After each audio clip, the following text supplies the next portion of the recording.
नमस्कार मित्रांनो, माझं नाव आरुषी बलके. तर मी आज एक कुकुरसाड गावाच्या एका शेतात आलेली आहे. तर इथं खूप सारे धान्य आहे, तुरीच्या शेंगाचे धान्य, गहूचे धान्य. तर आज मी काही शेतकऱ्यांना प्रश्न विचारणार आहे. काय करतात? आम्ही ते पूर्ण झालेले उन्हाळी हंगामात आम्ही पूर्ण हे पेटवून टाकतो. पण हे जाळणं तर व्यक्त नाही आहे. आणि आपण ते राहिलेलं खोड नाही का पेटवणं चांगलं योग्य आहे.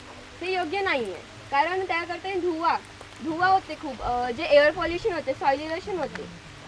तर यांनी सांगलेलं काही व्यक्त नाही आहे.